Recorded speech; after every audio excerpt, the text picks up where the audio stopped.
అందరికీ నమస్తే అండి. దువ్వాడ సీను ఎలాగైనా మనోడికి కాస్త నోడదోలు ఎక్కువేనండి.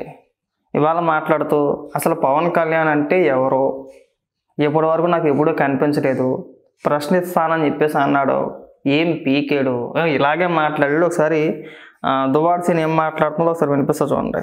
ఇప్పుడు మీరు ప్రతిపక్ష హోదా అడుగుతున్నారు, అసలు టెక్నికాలిటీస్ అనేది సాధ్యం ఉందని చెప్తున్నారు. మరోవైపు హౌస్ లో పవన్ కళ్యాణ్ ఉన్నారు, చంద్రబాబు ఉన్నారు.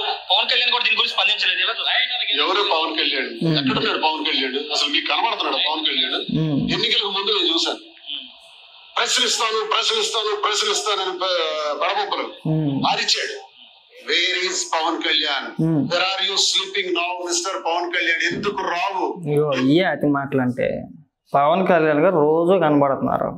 నువ్వే ఆ మాధురిని వేసుకొని ఆ షూటింగ్లకి ఆ ఇంటర్వ్యూల పేరుతోటి పాటలు పాడుకుంటా టెక్కలు చెక్క బొబ్బిలి బొక్క, మరి కొంపలో అవకాశం దొరకదా అని చెప్పేసి అని ఆ స్టూడియోలో కూర్చొని ఆ యాంకరో పక్కన కూర్చొని నువ్వు ముద్దెట్టి అనగానే చిత్తకాత కుక్కల మీదాడిపోతూ ఉంటావు కదా నువ్వు. నీకెలా కనబడతాడు? ఏమన్నా సిగ్గేమని అనిపిస్తుందా సీనా? అంత వయసు వచ్చింది నీకు, మాట్లాడే విధానం చూడండి. ఇంకా ముందు చూపిస్తా ఏం పీకాడు, మనం ఏం పీకేసాం? ఈ 8 నెలల కాలం పాటు నువ్వేం పీకేసావు, జగన్మోహన్ రెడ్డి ఏం పీకేసాడు? అసలు మీరు ఎక్కడ పోరాటం చేశారు? అసెంబ్లీకి ఎందుకు వెళ్ళట్లేదు?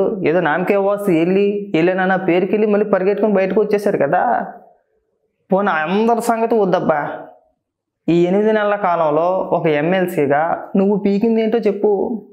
మహా అయితే ఒక 4-5 సార్లు ఆ మాధురికి ముద్దెట్టవేమో మీడియా ముఖంగా. యూట్యూబ్ ఛానల్స్కి ఇంటర్వ్యూల పేరుతోని ఆ ఛానల్స్లో కూర్చొని ఒక 4-5 సార్లు బహిరంగంగా ఆ మాధురిని వాటేసుకొని ముద్దిచ్చి 4 పాటలు పాడావు. అంతకుమించి నువ్వేమైనా పీకింది ఏమైనా ఉందా? ఎమ్మెల్సీ కదా నువ్వు, ఇవాళ గుర్తుకొచ్చేసింది సడన్గా నీకు. మన కొంపలో సమస్య మనం చక్కదిద్దుకోలేము, పైగా ఇక్కడికి వచ్చేసి ఏదో ఉపన్యాసాలు ఇంకా మాట్లాడతారు చూడండి. ఎదురుంది ఇంకా ప్రశ్నించవు. నీకు విషయం తెలుసా?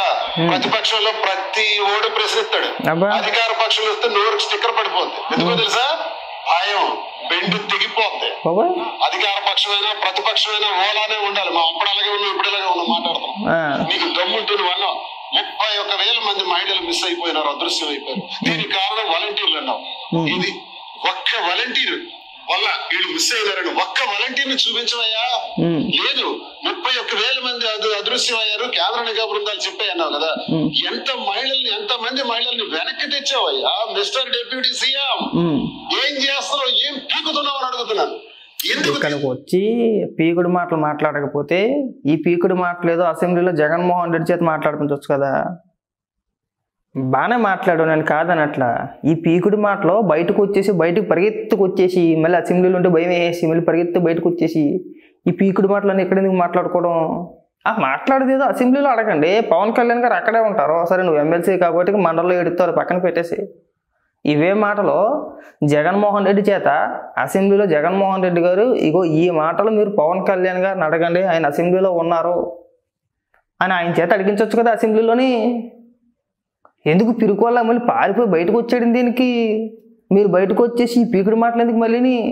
ఇవాళ పీకుడు మాటలు మాట్లాడతాడు, రేపు పొద్దున్న ఆ మాధురిని వేసుకుని ఏదో ఒక యూట్యూబ్ ఛానల్కి వెళ్ళిపోతాడు.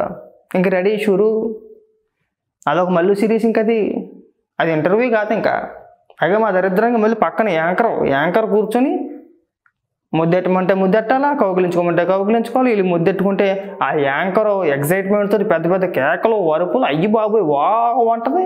ఊరుడేమ్మ జీవితమా, ఎందుకు ఎదవ బతుకు మంది ఎవడకు తెలియదు. ఇలాంటి ఉపన్యాసాలు ఇవ్వకుండా ఈ పీకుడు మాటలేదో మీరంతా కలిసి కట్టగట్టుగా అసెంబ్లీలో మాట్లాడితే బ్రహ్మాండంగా ఉంటుంది. బయట పెద్ద కేకలు వేసి ఏం పీకారు, ఏం పొడిచారంటే మీరు పీకింది ఏమీ లేదు, మీరు పొడిచింది ఏమీ లేదు. ఈ 8 నెలల కాలంలో ఒక ఎమ్మెల్సీగా నువ్వు పీకింది ఏంట్రా అంటే నేను ఇంతకు ముందు కూడా చెప్పా. మా అదురుకు 4 ముద్దులు ఇచ్చావు, మళ్ళీ అవకాశం వచ్చుద్దో రాదా అని చెప్పేసి చిత్తకార్తెకు ఒకలాగా ఎక్కడ ఎవడ ఇచ్చామన్నా కానీ బహిరంగంగానే చేసేస్తున్నావు అంతే. అంతకుమించి మన చేసి వచ్చింది ఏమైనా ఉందా? ఈ అబ్బాబాయ డైలాగులు ప్రతి ఒక్కడో కొట్టేస్తాడు. నువ్వు మాట్లాడతావు అక్కడ నుంచి, అసలు నేను మాట్లాడతాను ఇక్కడ నుంచి, ఊడేది తెగేది ఏముండదు, ఇంటికి వస్తుంది తెగదు మన ఇద్దరు వల్ల కూడా. ఈ అబ్బాబాయ మాటలు మానేసి చక్కగా వెళ్ళి జగన్మోహన్ రెడ్డికి చెప్పి, అన్న అసెంబ్లీలో ప్రజా సమస్యలు చాలా ఉన్నాయి, ఇక మనం వీటన్నిటి గురించి మనం బయట మన సాక్షిలో కూర్చొని మన కొంపల్లో కూర్చొని మాట్లాడితే ప్రజల్లోకి వెళ్ళట్లేదు. అసెంబ్లీలో ముఖ్యమంత్రి ఉంటారు, మంత్రులు ఉంటారు, పవన్ కళ్యాణ్ గారు కూడా అక్కడే ఉంటారు. కాబట్టి మనం ఏదైనా మాట్లాడాలి అనుకుంటే అసెంబ్లీలో మాట్లాడదాం, ప్రజల్లోకి వెళ్ళొద్ది, తెలుసుద్ది. డైలీ అసెంబ్లీకి వెళ్దామని చెప్పేసి జగన్మోహన్ రెడ్డి చెప్పు. తీసేస్తాం, పొడి చేస్తాం, పీకేస్తాం అంటారు, వెళ్ళి పారిపోయి వచ్చేస్తారు. వీడియో ఇక్కడికి వచ్చి ఇంక తొల్ల కొట్టేసి మెసాలు తిప్పేది ఊరికే. ఆ 2 నిమిషాలు అయిపోయిందంటే మళ్ళీ కుక్కే. మళ్ళీ పవన్ కళ్యాణ్ గారు నా మీద కేసులు ఎట్టేశారు, ఎప్పుడో మాట్లాడాను. నిన్న మాట్లాడదాకా ఏడ్చినోడే మా మీద కేసులు పెడతారా, నేను ఎప్పుడో మాట్లాడాను, ఇప్పుడు మాట్లాడింది కాదు. మరి ఉప ముఖ్యమంత్రిని ఉద్దేశించి ఎంత గౌరవంగా మాట్లాడాలి ఆ మాత్రం తెలియదా సీనా? తెలిసా తెలీదా? పైగా ఎవడైనా మా బొట్టడు మళ్ళీ ఏదైనా మాట్లాడితే మమ్మల్ని రోల్ చేస్తున్నారు, మమ్మల్ని ఇచ్చేస్తున్నారని మాట్లాడి నువ్వు ఆ మాత్రం ఇంగిత జ్ఞానం నీకు ఉండాలి కదా. ఇంకా మాట్లాడుదా? నువ్వే కదా సూపర్ సిక్స్ అని చదివావు. సూపర్ 6 లో 19 సంవత్సరాల నుంచి 59 సంవత్సరాల వరకు చంద్రబాబు నాయుడు గారు ఇస్తామన్నారు 1500 రూపాయలు. ఇచ్చారా? ప్రశ్నించవా? మరి నిరుద్యోగులు 20 లక్షల మందికి కూడా 3000 రూపాయలు ఇస్తామని నువ్వు ప్రకటించావు. నిరుద్యోగుల గురించి, పథకాల గురించి మీరు మాట్లాడవద్దు, అది బాగా గుర్తుపెట్టుకోండి. ప్రభుత్వం ఏర్పడి 8 నెలలు అవుతుంది, ఏ సంవత్సరాలు ఏమి అయిపోలా. లేదంటే ఒక 6 నెలల్లోనో ఒక సంవత్సరం కాలంలోనో ఎన్నికలు ఏమీ లేవు. ఇవో మీరు ఇచ్చిన హామీలు ఇవి ఇప్పటి వరకు నెరవేర్చలేదు అని చెప్పేసి అడగడానికి మొదలయ్యిందే ఇప్పుడు. 8 నెలలు అయింది. జగన్మోహన్ రెడ్డి అధికారంలోకి రాగానే ఇమీడియట్గా ఇచ్చేసాడు పథకాలన్నీ కూడా. జగన్మోహన్ రెడ్డి 5 ఏళ్ళు పరిపాలిస్తే ఏ పథకం అయినా సరే 3 సార్లు ఇచ్చాడు, 3 ఏళ్ళే ఇచ్చాడు. కావాలంటే నువ్వు బ్యాక్కి ఒకసారి చెక్ చేసుకో. అర్థమైందా? మీరు ఇక్కడికి వచ్చి ఉపన్యాసాలు చెప్పమాకండి. అలాంటి వాగ్దానాలు చాలా చెప్పుకొచ్చారు కూడా. గతంలో మీ హయాంలో 1 కాదు 2 కాదు మద్యపానం నిషేధం చేసిన తర్వాతే ఓట్లు అడుగుతాం అన్నారు. పులివెందుల్లో సాక్షాత్తు జగన్మోహన్ రెడ్డి భార్య భారతిరెడ్డి గారు ప్రచారం చేస్తూ మీ ఇంట్లో ఒకరుంటే 15,000, ఇద్దరుంటే 30,000, అమ్మఒడి చొప్పున అమ్మఒడి పేరు చెప్పి మీకు 30,000 రూపాయలు ఇస్తామని చెప్పేసి ఆవిడే చెప్పింది. మీరు అధికారంలోకి వచ్చిన తర్వాత అమ్మఒడి ఎంత ఇచ్చారయ్యా? 13,000 ఇచ్చారు. అది కూడా 3 ఏళ్ళే ఇచ్చారు. మిగతా డబ్బులు ఎగ్గొట్టేశారు. మీరు ఏ పథకం అమలు చేసినా 3 ఏళ్ళు అమలు చేశారు. సిపిఎస్ రద్దు అన్నారు, అమరావతి కట్టేస్తామన్నారు, పోలవరం కట్టేస్తున్నారు. ఏం చేశారు? రాష్ట్రాన్ని అప్పులకప్పు చేసేసి తినేశారు అంతే. అంతకుమించి మనం చేసింది ఏమన్నా ఉందా? మరి ఎవరికి నువ్వు చెప్పే నీతి కోరులు ఒక క్లారిటీ ఇవ్వండి. ఏం వద్దు. మద్యం పేరు చెప్పి జగన్మోహన్ రెడ్డి ఎంత దోచేసాడో ఒకసారి వెళ్ళి అడుగు. ఇవాళ మద్యం గురించి కూడా మీరు మాట్లాడుతున్నారు కదా, రేట్లు పెంచేశారు. ఇటు జగన్మోహన్ రెడ్డి హయాంలో మద్యానికి ఇప్పుడున్న ప్రభుత్వంలో మద్యానికి పోలిక.